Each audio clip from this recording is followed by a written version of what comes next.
Good evening friends, সবাই ভালো আছেন তো? আজ আপনাদের জন্য নিয়ে এসেছি ওয়েস্ট বেঙ্গলের বিখ্যাত স্ট্রিট ফুড ঘুগনির রেসিপি। তার জন্য আমার লাগছে আলু, মটর, টমাটো, কুচানো পেঁয়াজ, ধনেপাতা, কয়েকটা আদা রসুনের টুকরো আর কাঁচা লঙ্কা। আর নিয়েছি মাস্টার্ড অয়েল, হলুদ, লবণ আর ধনে গুঁড়ো, জিরে গুঁড়ো, একটু গরম মশলা।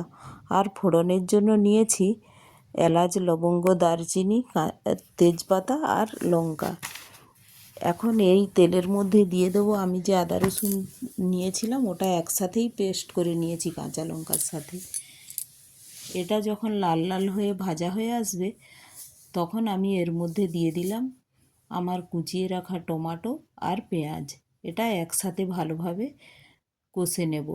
আর এটার মধ্যে দিয়ে দেব স্বাদ মতো লবণ আর পরিমাণ মতো হলুদ। এটা দিয়ে নেড়ে আমি ঢেকে রেখেই কুক করব। এটা কুক হয়ে গেলে ওর মধ্যে দিয়ে দেব ধনে পাউডার আর জিরে পাউডার। আপনাদের সঙ্গে এই রেসিপি শেয়ার করতে গিয়ে কতই না চাপা স্মৃতি উঁকি ঝুঁকি দিচ্ছে মনে। আগে ছোটোবেলায় আমরা মেলায় যেতাম, আর ওখানে গিয়ে ঘুগনি আর একটা ডিম সিদ্ধ খাবই। এটা আগে থেকেই আমরা ঠিক করে রাখতাম, আবার নেক্সট মেলার জন্য আমরা ওয়েট করতাম। দেখুন, এইভাবে ঢেকে রেখে আমার মশলাটা এখন কষা হয়ে গেছে। এখন এর মধ্যে ধনে পাউডার আর জিরে পাউডারটা দিয়ে নেড়ে নেব। মশলাটা যেহেতু কষা কষা হয়ে গিয়েছে আর একটু তেলও বেরিয়ে এসেছে, জিরে পাউডার, ধনা পাউডার দিয়ে নেড়েই ওর মধ্যে দিয়ে দেব ওভারনাইট ভিজিয়ে রাখা মটর আর আলু দিয়ে এটা ভালো করে কষে নেব মশলার সাথে। আর আমি একটু এভাবেই করছি, কড়াতে করছি, কারণ এর একটা টেস্ট আলাদা আর বয়েল করলে তার টেস্ট একটু আলাদাই হয়। তো এইভাবে মশলার সাথে ভালো করে নেড়ে আমি এখন এটা ঢেকে নেব, যাতে ফ্লেভারটা ভালোভাবে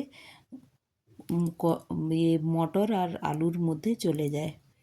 তো এটা নাড়বো আমি 3-4 মিনিট নেড়ে আমি ঢেকে দিলাম, ঢেকে ওয়েট করব। আর এটা আপনারা কুকারেও বানাতে পারেন প্রথমে বয়েল করে, কিন্তু আমি ওভাবেও বানাই, কিন্তু আমি দেখেছি এভাবে বানানোর একটা টেস্ট আলাদা আর ওটার টেস্ট আলাদা। এটার টেস্ট বেশি ভালো হয়, এটা কুক হতে একটু টাইম লাগে, কিন্তু এর টেস্ট সব থেকে বেশি ভালো হয়। তো এখন এর মধ্যে দিয়ে দিলাম, পাশের ওভেনেই আমি জলটা গরম করে রেখেছিলাম, ওটা দিয়ে দিলাম। দিয়ে ভালো করে আমি মিক্স করে নিয়ে ঢেকে দেব। 10-15 মিনিট এটা কন্টিনিউ কুক হতে দেব ঢেকে। তো দেখুন, আমার নাড়া হয়ে গিয়েছে, ঢেকে দিলাম।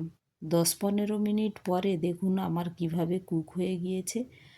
আপনাদের দেখাচ্ছি আলু আর মটরটা কিভাবে সেদ্ধ হয়েছে, আর কালারটাও খুব সুন্দর এসেছে, আর পাশে পাশে তেলটাও ভেসে উঠেছে, মনে হচ্ছে হয়ে তো গিয়েছে।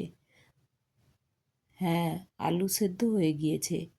এখন আমি আপনাদের মটরটাও একটা তুলে দেখাবো কিভাবে সেদ্ধ হয়েছে। খুব গরম, তাই হাতে করে, তবু একটা হাতে করে আপনাদের প্রেস করে দেখিয়ে দিচ্ছি কি। দেখুন, এটা খুব ভালোভাবে গলে গিয়েছে।